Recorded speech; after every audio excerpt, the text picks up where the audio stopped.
மேசராசி அன்பர்களே, சுக்கிர பயிற்சியால் என்ன பலன்? சுக்கிரன் உச்ச பலம் மீன மனையில். அதாவது இந்த மேசராசி அன்பர்களுக்கு சுக்கிர பகவான் யார் அப்படின்னா குடும்பாதிபதி, தனாதிபதி, வாக்காதிபதி, அதே சமயத்தில் ஏழுக்குரியவன், திருமண ஸ்தானத்தின் அதிபதி, கூட்டாளி ஸ்தானத்தின் அதிபதி தான் அந்த சுக்கிர பகவான். அந்த சுக்கிர பகவான் இப்போ இந்த மார்ச் மாதம் 2ஆம் தேதியிலிருந்து சுக்கிர பகவான் மீன மனையில் உச்ச பலத்தோட வலிமையாக இருந்து பலனை தரப்போகிறார். அப்ப என்ன சார் நடக்க போகுது? 12ஆம் இடம் விரயஸ்தானம், சுப விரயங்களை கொடுக்கும். பணம் வரும். 2ஆம் அதிபதி 12ல் உச்ச பலம் அல்லவா? அப்போ பணத்தை கொடுக்கும். அந்த பணம் விரயமாகும். அது சுப விரயமாக கன்வெர்ட் பண்ணிக்கிறது புத்திசாலித்தனம் இந்த மேசராசி என்பவர்களுக்கு. நிறைய செலவுகள் வரும். என்ன செலவுகள்? ஒரு வீடு கட்டுறது, வீடு வாங்கிறது, இடத்தை வாங்கிறது, நிலத்தை வாங்கிறது, இந்த மாதிரியான சுப விஷயங்களை செய்து கொள்வதற்கு உத்தமமான ஒரு காலகட்டமாக இந்த மேசத்துக்கு அமையப்பெறுகிறது. அப்போ 2ஆம் அதிபதி 12ஆம் இடத்தில் இருக்கும் பொழுது முதலீடுகள், பணத்தை முதலீடுகள் செய்வதற்கு உகந்த காலம். தன்னுடைய ஒரு 10 வருடத்துக்கு அப்புறம் தமக்கு ஒரு சேமிப்பு என்கின்ற தன்மை, அதை பற்றியான திங்கிங் ப்ராசஸ் கண்டிப்பாக இந்த காலகட்டத்தில் நிச்சயமாக மேசத்துக்கு ஏற்படுத்தும்.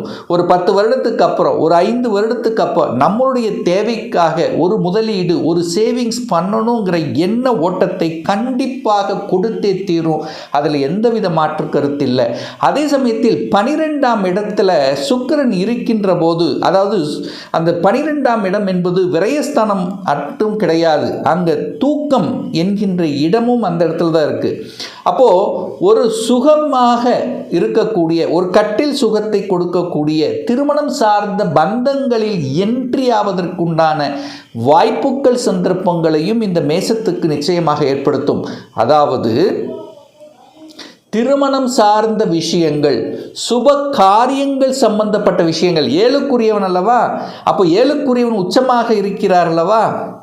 அப்போ 7ஆம் இடம் என்பது திருமணஸ்தானம் அல்லவா? சுக்கிரனுங்கிறது பொதுவான கலத்திர காரகன் அல்லவா? அப்போ 12ஆம் இடத்தில் இருக்கும் பொழுது திருமண பாக்கியத்தையும் நிச்சயமாக, அது லாபாதிபதியோடு இணையும் போது நிச்சயமாக அந்த சுகமான கட்டில் சுகத்தை தரக்கூடிய, திருமண பந்தங்களில் என்ட்ரியாகக்கூடிய, சுப காரியங்களை செய்யக்கூடிய அமைப்புகளும் சந்தர்ப்பங்களும் இந்த மேசராசி என்பவர்களுக்கு நிச்சயமாக ஏற்படுத்தி கொடுக்கும். அதே சமயத்தில் 12ஆம் இடம் என்பது வெளிநாடு, வெளியூர், வெளி மாநிலம் சம்பந்தப்பட்ட ஒரு இடம். ஸோ அந்த இடங்கிறதுனால இந்த மேசராசி என்பவர்கள் தங்கள் குடும்பத்தை விட்டு அல்லது வேலைக்காக, உத்தியோகத்துக்காக வெளியூர், வெளி மாநிலம் செல்லக்கூடிய சந்தர்ப்ப சூழ்நிலைகளை நிச்சயமாக ஏற்படுத்தும். அதில் எந்தவித மாற்று கருத்தும் கிடையாது. அப்போ வெளியூர், வெளி மாநிலம், அந்நிய தேசம் சார்ந்த விஷயங்களும் சிறப்பு கொடுக்கின்ற ஒரு நல்ல காலகட்டமாக இந்த சுக்கிர பயிற்சி மேசத்துக்கு அமைய இருக்கு.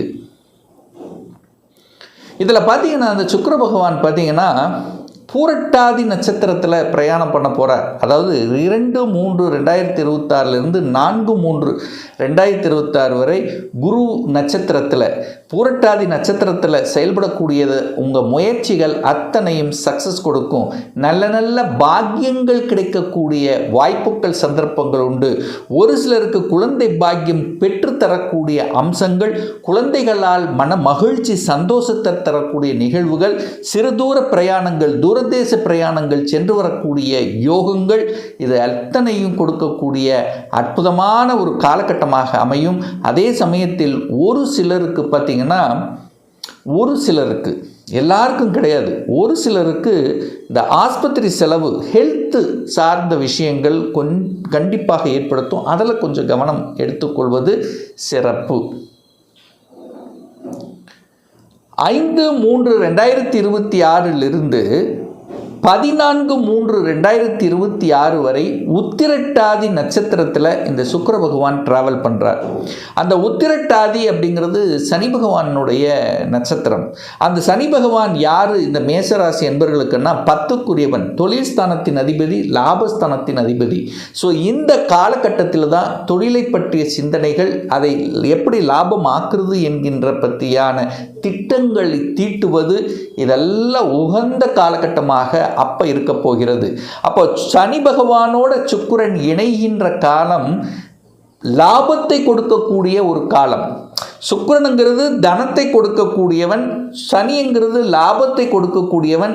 சனி சுக்கிரன் இணையும் போது நிச்சயமாக பொருளாதார ஏற்றத்தை தரக்கூடிய அம்சம் சிறப்பு பெறுகிறது. அப்போ லாபங்களை கொடுக்கும். நீங்கள் செய்யக்கூடிய எந்த தொழிலாக இருந்தாலும் இந்த காலகட்டத்தில் லாபங்கள் என்பது நிச்சயமாக ஏற்படுத்தும். தொழில் ரீதியாக சில சேஞ்சஸ் பண்ணணுங்கிற எண்ணங்களை கண்டிப்பாக கொடுக்கும். ஏற்கனவே நடைமுறைக்கு கொண்டிருந்து வந்த சில விஷயங்கள் அப்படியே கொஞ்சம் சேஞ்ச் பண்ணுவீங்க. ஒரு ஸ்ட்ராட்டஜி பிளான் புத்திசாலித்தனமாக சேஞ்ச் பண்ணி லாபத்தை அனுபவிக்கக்கூடிய தன்மைங்கிறது நிச்சயமாக உண்டு. 10க்குரியவன் 12இல் இருக்கும் பொழுது கிளைகளை உருவாக்க, அதாவது 10ங்கிற தொழில் அதற்கு 3ஆம் இடம் என்பது அதாவது அப்படியே விரிவுபடுத்துவது. ஒரு சிலர் தொழிலை விரிவுபடுத்தக்கூடிய எண்ணங்கள் சிந்தனைகள் உங்கள் ஆழ் மனதில் நிச்சயமாக விதைக்கும். அப்போ விரிவுபடுத்தலாமன்னா தாராளமாக விரிவுபடுத்தி கொள்ளலாம். அப்போ சுக்கிரனம் அங்கே இருக்கிறனால பணத்தை மூலதனமாக போடுவது, இன்வெஸ்ட் பண்ணுறது, இது எல்லாமே தொழில் ரீதியில், வேலை ரீதியில், உத்தியோக ரீதியில் கண்டிப்பாக ஏற்படுத்தும். வேலையில் மட்டும் கொஞ்சம் அலைச்சல் திருச்சல் டென்ஷன் ப்ரெஷருங்கிறது நிச்சயமாக இருக்கும். ஏன்னா 10க்குரியவன் 12இல் உட்கார்ந்துருக்கார் அல்லவா. அப்போது உங்களுக்கு இப்போ 7ரை சனியில் விரைய சனி வேறு போயிட்டுருக்கா. அப்போது கொஞ்சம் டென்ஷன் ப்ரெஷர் இருக்கும். வேலையை மட்டும் விரயமாக்கி விட வேண்டாம். கோபம் ஆக்ரோஷம் என்பதை கொஞ்சம் கண்ட்ரோல் படுத்திக்கணும். ஏன்னா மேசராசி என்பவர்களுக்கு இயல்பாகவே கோபம் ஆக்ரோஷம் என்பது இயல்பாகவே இருக்கும், நல்ல விஷயத்துக்காக இருக்கும். பட் இப்போ கொஞ்சம் அந்த சூரியன் செவ்வாய் இதெல்லாமே கொஞ்சம் சேர்ந்து இருக்கிறதுனால கண்டிப்பாக கோபம் ஆக்ரோஷம் வெளிப்படுத்தும். அதை மட்டும் குறைச்சி கொள்வது சிறப்பு. அடுத்தது பார்த்தீங்கன்னா இந்த 15/3/2026 26/3/2026 வரை ரேவதி நட்சத்திரத்தில் இந்த சுக்கிர பகவான் பிரயாணம் பண்ணுறார். இந்த ரேவதி அப்படிங்கிறது புதன் பகவானுடைய நட்சத்திரம். புதனுங்கிறது இந்த மேசத்துக்கு யார் அப்படின்னா முயற்சி ஸ்தானத்தின் அதிபதி. அதே சமயத்தில் 6க்குரியவன், கடன் நோய் எதிர்ப்பு பகையை தரக்கூடியவனும் அதே புதன் தான். அப்போது சுக்கிர பகவான் புதன் நட்சத்திரத்தில் டிராவல் பண்ணும்போது நிறைய பேர்த்துக்கு சுக்கிரன் புதன் காம்பினேஷன் வரும்போது தகவல் தொடர்பு துறை கம்யூனிகேஷனில் ஒரு வாய்ப்பாக உங்களுக்கு அமையும். இந்த தகவல் தொடர்பு துறையில் வேலைக்காக அந்த வேலை சார்ந்த விஷயங்கள் அல்லது அதில் ஒரு ப்ரமோஷன் கிடைக்கக்கூடிய விஷயங்கள், இந்த தகவல் தொடர்பு துறை, கம்ப்யூட்டர் சம்மந்தப்பட்ட, அக்கௌண்ட்டு, ஆடிட்டிங் சம்மந்தப்பட்ட, பேங்கிங் செக்டர், ஸோ இந்த மாதிரி இருக்கக்கூடிய மேசத்துக்கு நன்மை பயக்கக்கூடிய அமைப்புங்கிறது நிச்சயமாக உண்டு. புத்தியை அறிவை வைத்து செய்யக்கூடிய தொழில்கள் மூலமாக தன வருவாய் நிச்சயமாக உண்டு. ஏன்னா புதன்கிறது புத்தி அறிவை வச்சு செய்யக்கூடியவர்கள். புதன் அறிவு பூர்வமானவர், சுக்கிரனுங்கிறது பணம். அப்போ அறிவு பணம் ரெண்டு கனெக்ட் ஆகுது. அப்போ அறிவையும் புத்தியையும் மூலதனமாக போட்டு செய்யக்கூடிய தொழில்கள் மூலமாக கூடுதல் வருமானத்தை பெற்று கொடுக்கக்கூடிய ஒரு காலகட்டமாக நிச்சயமாக இந்த மேசத்துக்கு அமையும். சார் என்ன சார் அறிவுபூர்வமான தொழில்? கன்சல்டன்சி, தரகு, கமிஷன் மாதிரி மார்க்கெட்டிங் சம்பந்தப்பட்ட, ஸோ இந்த சார்ந்த துறையில் இருக்கின்றவர்களுக்கு ஒரு நல்ல வளர்ச்சியை கொடுக்கக்கூடிய ஒரு காலகட்டம். அதே 6ஆம் அதிபதிங்கிறது எதிர்ப்பு பகை. அப்போ இந்த காலகட்டத்தில் உங்களுக்கு எதிர்ப்பு பகைங்கிறது நிச்சயமாக கண்கூடாக தெரியும். எதிர்ப்பாளர்கள், எதிரிகள் யார் என்று இனம் கண்டு கொள்ளக்கூடிய ஒரு காலகட்டமாக இந்த மேசத்துக்கு அமையும். ஹெல்த் ரீதியில் கொஞ்சம் அக்கறை எடுத்துக்கொள்வது நல்லது. ஏன்னா புதன் 6க்குரியவன், கடன் நோய் எதிர்ப்பு பகையை தரக்கூடியவன் புதன். ஸோ கடன் சார்ந்த விஷயங்கள், எதிர்ப்பு சம்பந்தப்பட்ட விஷயங்கள், ஹெல்த் சம்பந்தப்பட்ட விஷயத்தில் கூடுதல் அக்கறை தேவை இந்த காலகட்டம். ஸோ மற்றபடி சுக்கிரன் உச்சமாக இருக்கிறதுனால சுகபோகங்களை அள்ளித்தரக்கூடிய ஒரு அற்புதமான ஒரு காலகட்டமாக உங்களுக்கு அமையப் போகிறது. தனத்தை பெருக்கிக் கொள்ளக்கூடிய, சுப காரியங்களை செய்யக்கூடிய, கலைத்துறையில் நாட்டத்தை கொடுக்கக்கூடிய, கலைத்துறை அழகு சம்பந்தப்பட்ட துறையில் கூடுதல் நாட்டத்தை கொடுக்கக்கூடிய ஒரு அற்புத காலகட்டமாக அமைய இருக்கிறது இந்த மேசராசி அன்பர்களுக்கு. ஒரு துல்லிய பலன் வேணும், இப்போ என்ன நடக்குது என்பதை பற்றி தெரிஞ்சுக்கணும், ஒரு பர்சனல் கன்சல்டேஷன் எடுத்துக்கணும், சுயஜாதகம் பார்க்கணும் என்று விருப்பப்படக்கூடிய அன்பர்கள் டிஸ்பிளே தெரியக்கூடிய நம்பருக்கு வாட்ஸ்அப் மூலியமாகவோ ஃபோன் கால் மூலியமாகவோ தொடர்பு கொண்டு நேரடியாகவோ அல்லது ஆன்லைன் மூலமாகவோ அப்பாயின்மெண்ட் பெற்றுக்கொண்டு கன்சல்டேஷன் எடுத்துக்கலாம்.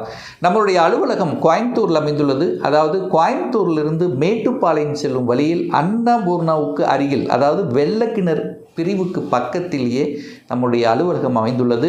பிரியர் அப்பாயின்மெண்ட் வாங்கிட்டு நேரடியாக கன்சல்டேஷன் எடுத்துக்கலாம். நிச்சயமாக இந்த பதிவு ஏதாவது ஒரு ரூபத்தில் உங்களுக்கு யூஸ்ஃபுல்லாக இருக்குங்கிறதுல மாற்று கருத்து இல்லை. நம்முடைய சேனலை நீங்கள் ஃபஸ்ட்டு டைம் பார்ப்பவர்கள் என்றால் மறக்காமல் சப்ஸ்கிரைப் பண்ணிக்கிங்க. பக்கத்தில் இருக்கக்கூடிய பெல் பட்டன் மற்றும் ஆல் நோட்டிஃபிகேஷனை கிளிக் பண்ணும்போது நான் போடக்கூடிய அடுத்தடுத்த பதிவுகள் உங்களுடைய நோட்டிஃபிகேஷனில் வந்து சேரும். மீண்டும் ஒரு நல்ல பதிவில் உங்களை சந்திக்கும் வரை உங்களிடமிருந்து விடைபெறுவது உங்கள் அஸ்ட்ராலஜர் டாக்டர் சதீஷ்.